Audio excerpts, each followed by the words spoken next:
7:55 y nosotros nos vamos rápidamente hasta la Asamblea Legislativa. Ha sido una sesión de muchas horas, ha sido un trabajo de muchas horas. Estamos en contacto con la presidenta del Senado, Eva Copa, a quien le agradezco muchísimo por estar con nosotros, acceder a esta entrevista a pesar de todas las horas de trabajo que tenían y que han desempeñado en la Asamblea Legislativa. ¿Cómo está, presidenta? ¿Cómo le va? Muy buenas noches. Muy buenas noches, Jorge, un gusto para mí acompañarte esta noche. Y bueno, sí, ya hemos concluido la sesión en la Cámara Alta y bueno, hemos aprobado dos leyes el día de hoy, una de la modificación de la ley 044 de juzgamiento de altas autoridades.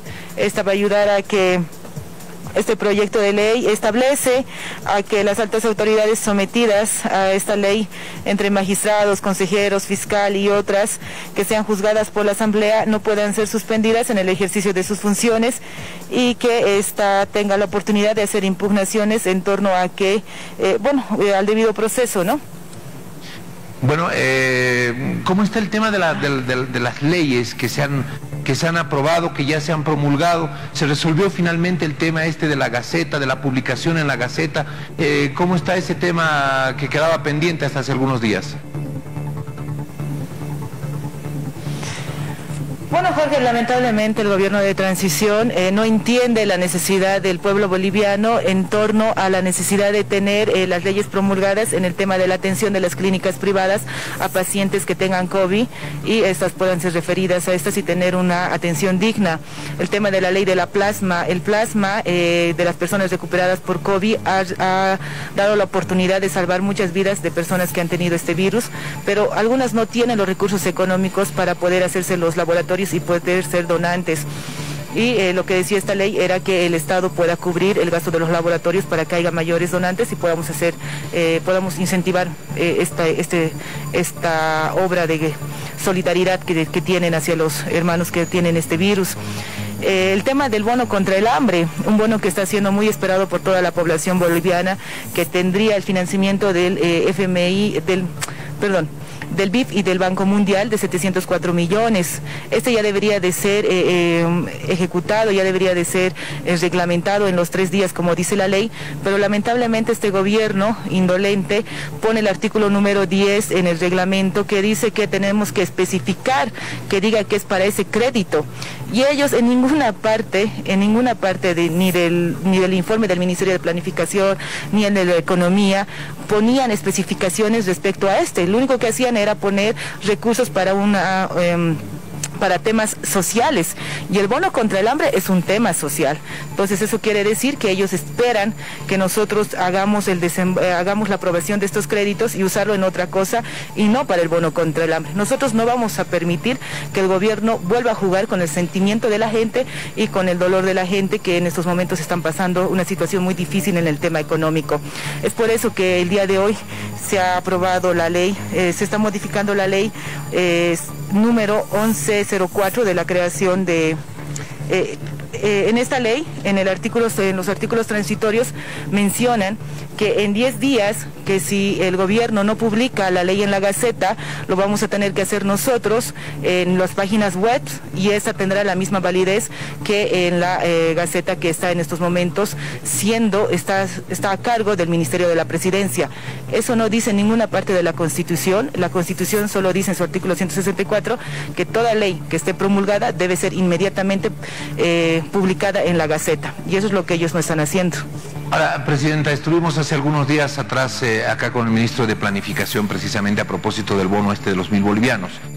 Decía, no hay el dinero, no hay la fuente de financiamiento. Tendrían que aprobar el crédito de la CAF, por ejemplo, de 350 millones de dólares, más el crédito del Fondo Monetario Internacional, que son otros 327 millones, como para alcanzar a hacer el pago, como para que el monto alcance a hacer el pago del bono de los 1000 bolivianos. Mientras aquello no se apruebe, mientras no se apruebe esos dineros, esos créditos, en la Asamblea Legislativa el bono no se va a pagar. Era muy categórico y textual el ministro de Planificación. Yo no sé qué bono quiere que aprobemos del banco del FMI, si ese dinero ya lo gastaron. Esos dineros estaban registrados en la deuda externa que se tiene por parte del Banco Central el 30 de abril, donde decía que se tenía los 327 millones y se pagaba un interés de 1,6 millones. A la fecha hemos sacado nuestro extracto y no existen los 327 millones. Eso quiere decir que lo han usado.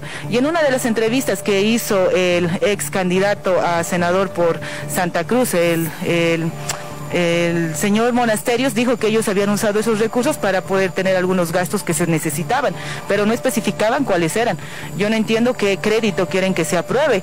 Y el bono contra el hambre sí tiene financiamiento, que tendría que ser los recursos del Banco Mundial y del BIP, que suman 704 millones, y estos 704 millones irían a cubrir este bono a personas que hayan cobrado el bono Juana Zurduy, personas con discapacidad y a los que hayan cobrado el bono universal. En todo caso, Presidenta, ¿cómo se va a resolver este tema? Para el gobierno, el Banco Mundial y el BID de los 704 millones son para restituir los bonos que ya se han pagado. No está determinado el bono de los 1.000 bolivianos en el objeto del contrato para el cual se prestan ese dinero del Banco Mundial y del BID. No hay la plata, no se puede pagar el bono de 1.000 bolivianos. Entonces, ¿cuál es la salida legal a este tema? El gobierno dice no hay la plata. La Asamblea Legislativa dice sí, son los dineros del Banco Mundial y del BID. Bueno, finalmente, ¿cuál será la salida? Claramente, Jorge, la ley dice reposición, no dice que estamos alzando recursos venideros o que han venido. Ellos no deberían de usar recursos comprometidos para otro tipo de partidas. Ellos están usando recursos que se tenían ya planificados en otro tipo de situaciones. Entonces, esa ya no es responsabilidad de la Asamblea Legislativa. Nosotros lo que hemos hecho es analizar todos los créditos que han llegado a la Asamblea, y en este caso del Banco Mundial y del BIP dicen claramente a la reposición a temas sociales, y el bono contra el hambre es un tema social, y nosotros no tenemos claramente, le hemos mencionado al ministro saliente, que fue Ortiz, ahora el que vaya a venir, que es el señor Branco, que nosotros no podemos estar al antojo de ellos. Nosotros tenemos que ser responsables en tomar decisiones. Los 327 millones del Fondo Monetario ya no están en manos de la Asamblea. Ese crédito fue rechazado unánimemente por su bancada de ellos, Unidad Demócratas, PDC y el Movimiento al Socialismo. Eso quiere decir que en esta Asamblea no la vamos a tocar, tendrá que ser la siguiente legislatura. Muy bien, Presidenta, le voy a cambiar con una pregunta el rumbo de la entrevista para apartarme del tema económico y pedirle su criterio político. Se han conocido varias consideraciones hoy a propósito de, por ejemplo, cuestionamientos a la transparencia del trabajo del Tribunal Supremo Electoral. Hay alguna gente más que ya habla de que podría existir un fraude el 18 de octubre, de que no se reconocerían los resultados y a partir de aquello se movilizaría nuevamente a la gente. ¿Qué opinión le merece todo esto? ¿Cuál es la visión que usted tiene como Presidente del Senado? Bueno, es lamentable que el gobierno de transición siga usando al Ejecutivo para confrontar a los bolivianos y bolivianas. ¿Qué tiene que ir a hacer el señor Murillo? ¿Qué tiene que viajar a Estados Unidos, encontrarse con Almagro? Él tiene otro tipo de tareas, otro tipo de trabajos como ministro de gobierno. Para eso está la canciller, ¿no? De igual manera, esto hace pensar que podrían estar haciendo cosas irregulares dentro. Yo no quiero dar versiones prelimitadas o equivocadas. Pienso que el Tribunal Supremo Electoral tiene que ser mucho más serio en esta situación, y este gobierno de transición que entienda, es un gobierno de transición, señores, dedíquense a gobernar, dedíquense a hacer ejecución gubernamental. No, ya dejen de estar conflictuando al país, dejen de estar sacando conjeturas, porque con todo lo que ustedes realizan, la gente empieza a pensar de que podamos llegar a un conflicto social, y creo que eso es lo que ningún boliviano y boliviana quiere. Lo que nosotros tenemos que hacer como autoridades es mantener la calma y que esta elección pueda ser lo más pacíficamente posible, y que se sienta la democracia y la libertad de poder elegir a los mandatarios, ¿no? Bien, Presidenta, le agradezco muchísimo por estos minutos, de verdad que le agradezco mucho por habernos atendido, le mando un abrazo y muy buenas noches. Buenas noches, Jorge, y muchas gracias.